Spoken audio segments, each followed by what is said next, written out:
Oh yeah, here's the most interesting thing. Speaking of DEI, that I want you to comment on, the shrinking business has also been particularly challenging for writers from underrepresented groups. Aiko Little, a early career writer who serves as the vice chair of the WGA's Native American and Indigenous Writers Committee, said that they began to notice a dip in employment opportunities near the end of 2022.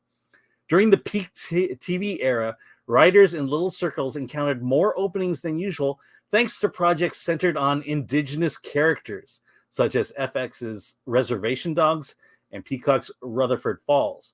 More recently, Little observed it has been difficult for Native American and indigenous writers to secure jobs beyond occasional documentary or revisionist Western. I mean, there's so much to comment here. You were hired because you were Native American. Mm-hmm. The thing that comes out to me is that because you're Native American, you can only write Native American characters and Native American stories, which now limits you, and quite frankly is racist. Yes. It says something that if all you could do is write about your culture and not write beyond that, then that's why you don't have a job. It's true. And the other part too, the reason that they get writers of that demographic to write those types of shows is to literally combat any of the blowback from people that would assume racism. It's like, well, I don't like how the Native Americans were portrayed in this movie or television show. Well, it's written by Native Americans, so you want to tell them how to express their culture. Go right ahead, white person or whatever Karen they are. That's one of the reasons they do it. The problem being is that just taking a look at Aiko Little's little syllabus here, at no point did they mention what she worked on, or of any.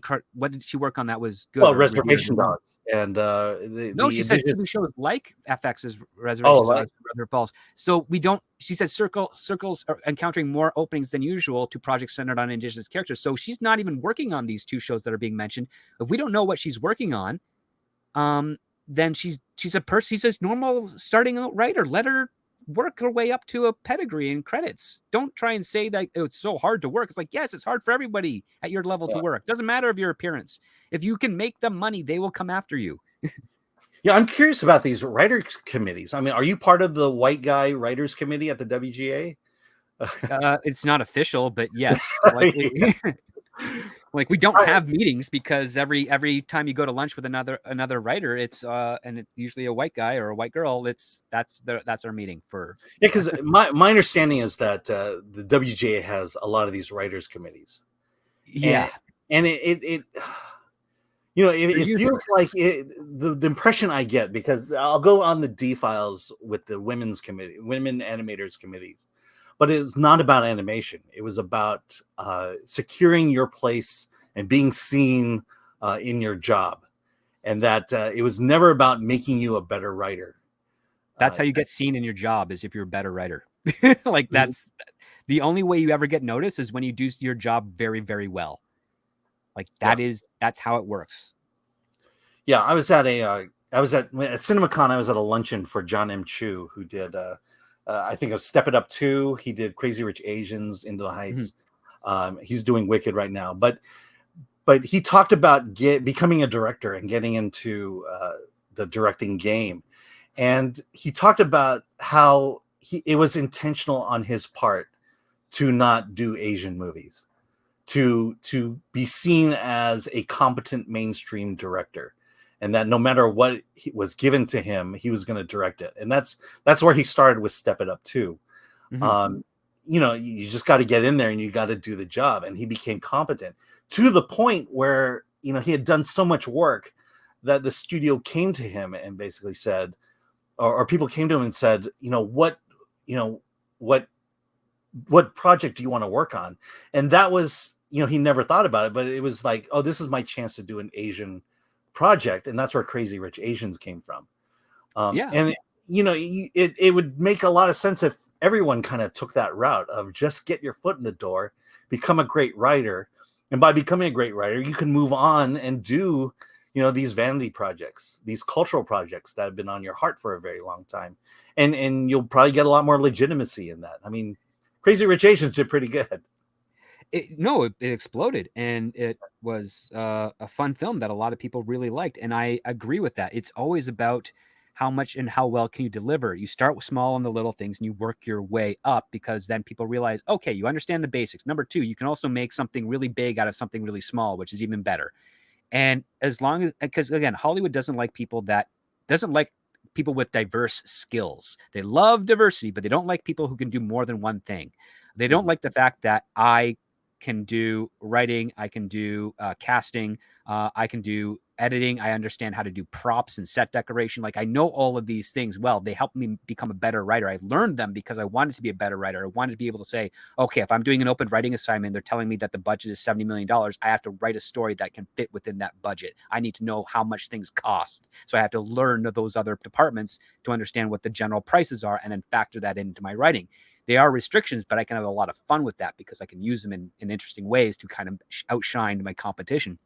That is something that Hollywood doesn't like, because representatives don't understand how to market you, and then people don't know what they're getting out of you when they hire you. And it's like and it's a weird thing here, because up in Canada, I can go into not so much these days because it's still very much a woke issue going up here, but I could go into any one of the smaller little production houses with those skills and be like, great, we can actually hire you, and we can hire you across 3 jobs. So you get 3 salaries to do these 3 things on a project, because we need someone that can do that. And because you're doing all 3 of them, you can coordinate with yourself. So everything's in sync, and it makes things really easy. And they love that.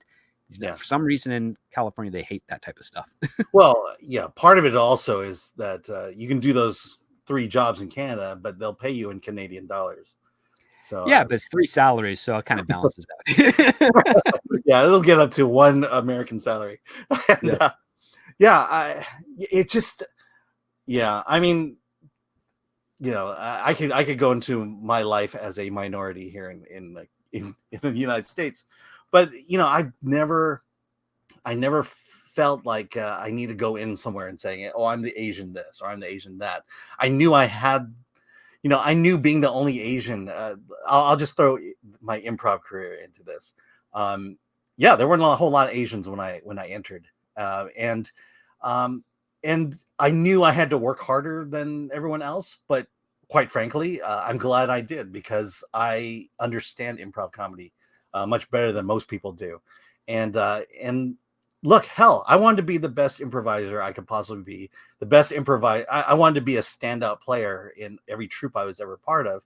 To me, that's a good goal. And if being Asian, forcing me to do that, made me do that, then fine. That's how I did it. But you bring up a great point, though, because you often hear the argument of anyone claiming diversity. I had to work harder to get noticed. It's like, everybody has to work harder to get noticed. It's immaterial of your exterior. You think that because there's some sort of ethereal notion that this is the case. But the reality is the fact that if you aren't working your butt off to get where you want to be, then you don't deserve it. And you don't have to say, I have to work twice as hard or whatever. It's like, you're not working twice as hard because you're a woman. You're working twice as hard because you want this more. And if people are getting it and they're not working as hard, well, then that's nepotism. And that's something out of your control, which no amount of work is really going to circumvent. But you should always be trying to work your best if you have a goal in mind. Yeah, man, that's anybody. It doesn't matter what color you are. It doesn't matter what gender you are. It doesn't matter what alphabet letter you choose. This is the thing that frustrates me about the industry today, is this idea of excellence is no longer pursued. This Moana trailer, the Moana trailer. There should be excellence behind it. Everything Disney has always been that symbol of excellence, and we've lost that in almost all aspects of movie making. It is the rare director that strives for excellence to the point of of going mad and crazy. Christopher Nolan, for one thing. I never thought I would like Oppenheimer, but he put so much work into it and told such a great story that it was like, okay, you won me over with this thing. Excellence. Mm-hmm. No, the pursuit of excellence is something that was very uniquely American, and it was something that I always was attractive to. And then to find it slowly being deteriorated because, well, it's too hard. And here's a lot of low-hanging fruit where you can get not the same amount of rewards, but you can get really close. And it's like, if that's the direction, I mean, what does that say for the spirit of of entertainment in general. Yeah. Because you would think that you have to believe that putting out something with excellence will actually make money. Yes, Weird. and the brilliant thing is, like, nobody knows what excellence is. You just kind of feel it, and you got to take a shot. And that's one of the things that I liked about the entertainment industry, whether it's books, whether it's television, whether it's film, is the fact that you just want to. You have an idea, you have a story you want to tell, you love the story, you think other people are going to love it, and you hope they do, but you take the shot. And if it works, everybody's happy. If it doesn't work, well, you learn from it. And instead, what we've had is things don't work. And so people are throwing blame around. And back in the day, the stories that I used to hear from the veterans of Hollywood was like, yeah, there's some blame thrown around. But at the same time, it's like, well, what are the positives that we got out of this? Okay, well, let's focus on that and not so much on the negative. And now it's like, it's all about the negative. Yeah. All right. Let's see. Company Town, global film and TV production down 7% following strikes, report says. Some seasoned writers remember the start of the streaming revolution as a boon for writers. One screenwriter who spoke anonymously to protect job opportunities compared the advent of streaming to the arrival of Uber, when it seemed like anyone with a car could make a decent living on their own schedule. I don't know how, if you worked in writers' rooms, but that was the sense that the sense going into the strike was it felt like anyone can write. And that, that's, I think, where you got the influx of DEI, diverse candidates who were just hired on because they checked a box and not because of the quality at all. Yeah, it was part of it. It was weird. It was twofold because there's a desperation. We got these streaming services. We need to have content on there that brings people to watch it. So we have to start pumping out a ton of shows in order to meet that content expectations, which was the dumbest thing I thought of, because it's like a streaming service. Netflix is essentially an archive. It's the video store on digital. You go there to see the stuff that came out already that you want to go revisit. The studios should have figured out that's what it was, and then be like, oh, we have decades of television shows that are not really airing regularly on syndication. We're not making any real money off of it, except for on some of the minor foreign sales that we do. Why don't we just put that on the streaming platform so that people want to watch all 20 seasons of Gunsmoke? They can. And then you throw in a commercial ad to it. You start making money off of it again, because what is old is new. Every 50 or 40 or 50 years, everything old is new again. That is what the streaming platform should have been for the studios. But instead, they're like, nope, we're just making it. We're just gonna make it like Netflix's original stuff for ourselves. So they're spending money, they're throwing it on their platform, and they're not selling it to anyone else to make additional money off of. And they basically are just like burning cash, where they should have been saying, oh, streaming market should have been the final destination of the distribution window set. Like the DVD and VHS market. Exactly. Like that you made something that was so great when it hit theatrically that it even got greater when it finally ultimately landed on streaming. On streaming, on streaming, because here's the other part too, and I remember this very well in the early 2010s. I knew people that had literally started running out of space in their home for all the DVDs they'd buy. And it's like, man, if only there was a way we could actually compact this into something that I could is spacious. Well, guess what? Streaming solved that. But at the same time, they also killed their DVD market because they didn't work out. Where it's like, oh, now I don't have to buy everything. I'm always going to have it on streaming, but I can buy the stuff I really want. The things that I really want to get, like the behind the scenes, all the special features, those things I'll buy. And the things that I like a lot, I can just subscribe to the streaming service and always have them there for easy access. So you're not, because I'm literally combing through 500 disc books to find movies, because I had to get rid of all my clamshells and all my DVD covers because there's just no room for it. Exactly.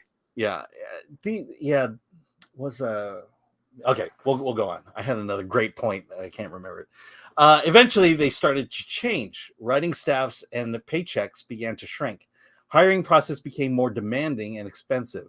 The companies requiring job candidates companies requiring job candidates to participate in pitch competitions, prepare elaborate PowerPoint presentations, hawking their ideas, the screenwriter said. It's not enough to go in with a pitch, said Chuck Rose, 20-year veteran of several television shows, currently working on an Amazon series. It has to be based on intellectual property, and networks want them with an actor attached. So there's two things here: is this pitch competition, and the other thing is apparently Amazon doesn't even want to consider anything original, and that you should already have a great actor attached to your project. Does that? Yeah. What do you think? It's always been like that. Especially if you have your own screenplay, it's like if you can get an actor or director attached, that gets you 4 or 5 steps ahead of everybody else. Yeah, I mean that's the state of independent film right now. If you have a script and you want to get it made, the best thing you can do is find an actor who'll do it, and then pitch it from there. Exactly. Preferably an actor that's got a little bit of a reputation or name. Preferably an actor that is where the project itself is allowing the actor to stretch their skills. That's the great thing, because actors love being able to stretch their skills, to show them what they can do, because they want those coveted awards. What Chuck Rose here is saying is like, dude, I've been doing that for 20 years. Where the heck have you been? What opportunities have you had where you haven't had to do that? Where you haven't had to put together a presentation? Where you haven't had to do something that's beyond an elevator pitch? Because if you haven't after 20 years of working, then I'd have to say you're probably part of the problem and not the solution. I mean, are your pitches like, I mean, do you have an elaborate PowerPoint going with you? Or how, if I have to, like most of the time I do a general like elevator pitch, and that gets them excited enough. And if they say, hey, can we get some visuals? That's when I go to invest in visuals. I'm not going to invest in visuals prior to that, because it's foolish to do so. You're wasting money or wasting time.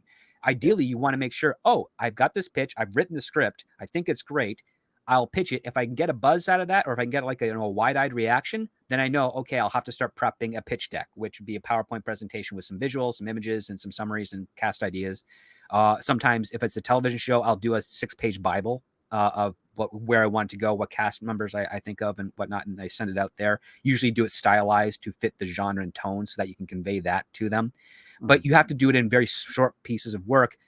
I know a lot of people that before they even know if the idea is good, they do a huge elaborate pitch deck and they start throwing in cast members and people they haven't even talked to yet that would be interested, that they're hoping just to try and do it. Taika Waititi famously made a music video for Thor Ragnarok, and that got him in with Marvel. So those are the things you have to do. You've always had to do things of that nature to try and get your stuff sold. I don't know what Chuck is talking about here or what fantasy he's living in. Okay. Even when the streaming business appeared to be booming, industry leaders had been waiting for the other shoe to drop, said one studio executive who was not authorized to comment. I think when the pandemic started, the fear became more real. I don't think it's a surprise to anyone who follows the business. The TV and streaming industry consolidated means writers will continue to struggle to find buyers. A major setback for writers was Nexstar's Media Group's 2022 takeover of the CW network, previously considered a haven for up-and-coming storytellers seeking steady work and upward mobility. So the article will go on to the point that the CW was bought out by Warner Brothers through the Nexstar Media Group, and the plan is to turn CW more into a sports network than the traditional YA television show. And so that goes to say that that opportunities are shrinking and shrinking and shrinking. Yes, because so the CW started off as the WB originally, and then when it partnered with CBS for UPN to create the CW, it turned away from being a teen angsty show, a network for teen angsty shows, and it was actually the testing grounds for writers. And it was supposed to be, you start on a CW show, that you work on it for like 1 or 2 seasons on a show, and then you pitch your own show on another network and actually elevate your career. However, the CW shows were so terrible, and the writing selection, staff writers that they're selecting were so bad, they ended up sticking around for years and sticking within CW for years, to the point where they're just producing more and more shows. And if you were part of the checkbox writer group, you most likely got hired at CW. For one of the shows that they're doing. I think the analogy here is you were growing mediocre food, mediocre crops. By getting a job at the CW, you had a job, but you weren't necessarily improving your craft. No, you weren't. In fact, you guys did that sensitivity read. One of the writers on that sensitivity read thing was a CW writer, and they suck. And the thing is that was the place to go where you've got your reliable income. And Greg Berlanti, who is one of the big producers at the CW, really fostered and built that up. And there's a reason he was quite revered, because if you wanted to get your start, that's where you would go. And if you checked his boxes, you would be staffed on the show for a few years, and then if you wanted to go off and do your own thing, you could. But guess what? Every person that left one of those CW shows to go do their own thing never got a show off the ground. Yeah. Okay. So here was the great point I was trying to make earlier, but what was happening was that it became this pursuit for titles, that these DEI writers, these diversity writers, they just needed one title. That I wrote one episode of Rick and Morty. You may not have written the episode, but you are the credited writer of the episode. We heard stories from Jim Agnew, who talked about, he had a script and they wanted to bring in a diverse writer to co-write it, even though he would write it all, but they wanted to bring in a diverse writer to co-write it. And that diverse writer now got the title. He didn't do it, but the point was that writer would have gotten the title and then could have gotten a better job just having the title, even though they had never done work. And that's what I feel like happened with Marvel and with Disney, is that they needed these diverse writers and directors. And so they got these people who had written a single episode of Rick and Morty and then put them on Strange World, which is what happened in that case. But their credit is only one episode, and I seriously doubt that they wrote the episode. No, because most staff writers get rewritten by the showrunner or the showrunner's writer's assistant. Or the staff altogether, for that matter. Yeah. I mean, that's the case. I mean, I've guested in writers' rooms where, I was hired for like the 1 episode contract, and I just come in and I just punch up an episode, and then I'd hand it over, and the showrunner would look at it, be like, okay, I like these, and I'm going to rewrite this. And then that's it. You get your paycheck and then you leave. And those are like rare opportunities, because again, the WJ accepts it, but they don't 100% like it, because they ideally want you to be staffed on the show. And usually it's a testing ground where if you're good enough, you get staffed, or, you solve a problem. But a lot of the times I ended up meeting showrunners that, there were new showrunners. They were not very good. They got there through not the best of merit. And yeah, so when you're writing something that, a couple of producers say, wow, you should be the showrunner. It's like, well, you're the one that's in charge of the show. How about you hire me? It's like, we can't do that right now. There's, budget things. And it's like, there's other reasons white. to do. Well, they will never say that directly to my face, but there's always those types of things. In which case, if someone offered me a showrunner job, be like, I've never been a showrunner before. Please just put me on staff so I can learn first for a few years. Yeah. Then I'll consider that, because there's so much responsibility. I remember when Max Landis became showrunner for Dirk Gently, and I'm like, he's not prepared for that. And then the Dirk Gently show, because kind of mediocre. That was such a disappointing show. I was looking so forward to that show. I was like, this is garbage. Yeah. Yeah. So the rest of the article goes on just about the contraction of the industry. Here it talks about writers who have to now flipping furniture or waiting at restaurants, things like that.